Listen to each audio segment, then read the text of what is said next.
बिहार के शेखपुरा में Sirari railway station पर एक मालगाड़ी की चपेट में आने से कम 8 लोगों की मौत हो गई, जबकि कई लोग घायल हो गए। मृतकों में 5 पुरुष और 3 महिलाएं शामिल हैं। यह हादसा रविवार रात उस वक्त हुआ जब गया से किऊल जा रही पैसेंजर ट्रेन सिरारी स्टेशन पर आकर रुकी और सभी यात्री ट्रेन से उतरकर रेलवे ट्रैक पर बनी पुलिया को पार कर रहे थे। तभी शेखपुरा की तरफ से आ रही एक मालगाड़ी की चपेट में आकर 8 लोगों की मौत हो गई।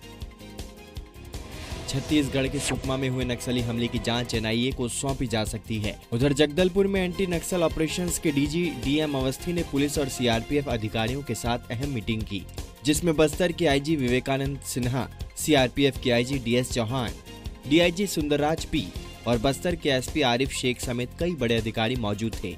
मीटिंग में नक्सल विरोधी अभियान को और तेज करने की बात कही गई। कांग्रेस उपाध्यक्ष राहुल गांधी आज गुजरात विधानसभा चुनाव के लिए पार्टी के अभियान की शुरुआत करेंगे। राहुल गांधी आदिवासी बहुल नर्मदा जिले के देडियापाड़ा में एक रैली को संबोधित करेंगे। राहुल गांधी की यह रैली गुजरात स्थापना दिवस के मौके पर हो रही है। पंजाब के सीएम कैप्टन अमरिंदर सिंह ने कहा है कि कांग्रेस के नए अध्यक्ष का चुनाव सर्वसम्मति से होना चाहिए। साथ ही उन्होंने कहा कि कांग्रेस के अध्यक्ष पद के लिए राहुल गांधी सही चुनाव हो सकते हैं। बाकी ये सोनिया गांधी पर निर्भर करेगा कि वो अगले कार्यकाल के लिए पार्टी प्रमुख बनी रहना चाहती हैं या नहीं। फिलहाल कांग्रेस में सांगठनिक चुनाव की प्रक्रिया चल रही है और नए पार्टी प्रमुख का चुनाव 15 अक्टूबर तक होना है। जम्मू कश्मीर के पुलवामा में बीजेपी नेता गुलजार अहमद के घर के बाहर एक संदिग्ध आतंकी ने गोलीबारी की। इस गोलीबारी में बीजेपी नेता निसार अहमद बुरी तरह से जख्मी हो गए। गंभीर रूप से घायल निसार का इलाज श्रीनगर हॉस्पिटल में चल रहा है। निसार को 4 गोलियां लगी हैं। पश्चिम बंगाल के बीरभूम में पुलिस ने एक निर्माणाधीन इमारत से 2 बाल्टी भरकर बम बरामद किए। बम की सूचना पाकर मौके पर भारी संख्या में पुलिस बल तैनात कर दिया गया है। साथ ही सीआईडी और बम निरोधक दस्ता भी वहां मौजूद है। 2 सप्ताह पहले भी इसी जगह पर बम ब्लास्ट में 9 लोगों की मौत हो गई थी। बिहार में महागठबंधन में एक बार फिर दरार उजागर हुआ है। नीतीश कुमार के करीबी जेडीयू सांसद आरसीपी सिंह ने राजनीति में परिवारवाद पर हमला बोला है।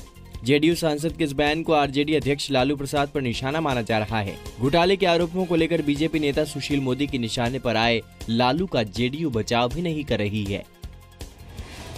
बिहार के भागलपुर में रविवार को राज्यसभा सांसद कहकशा परवीन के घर पर अज्ञात अपराधी बम फेंककर फरार हो गए।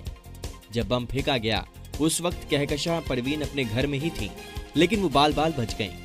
लेकिन हमले से कहकशा परवीन के गार्ड समेत 3 लोग जख्मी हो गए हैं। पुलिस कहकशा परवीन के घर के बाहर लगे सीसीटीवी कैमरे की फुटेज खंगाल रही है। हिमाचल प्रदेश के कुल्लू मनाली और रोहतांग समेत कई जिलों में भारी बर्फबारी हुई है। रोहतांग दर्रे में 18 सेंटीमीटर की रिकॉर्ड तोड़ बर्फ गिरी।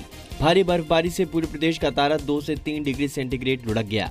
भारी बर्फबारी के कारण प्रशासन ने रोहतांग दर्रे पर वाहनों की आवाजाही पर रोक लगा दी है। राजस्थान के भीलवाड़ा में बिजली के तार की चपेट में आने से नारियल से भरे एक ट्रक में आग लग गई। आग इतनी भीषण थी कि आरसी व्यास कॉलोनी में अफरा तफरी मच गई। सूचना मिलने पर मौके पर पहुंची 5 दमकल की गाड़ियों ने 1.5 घंटे की कड़ी मशक्कत के बाद आग पर काबू पाया। आग लगने से ट्रक में भरे लाखों रुपए के सूखे नारियल जलकर खाक हो गए। ये ट्रक तेलंगाना से आया था।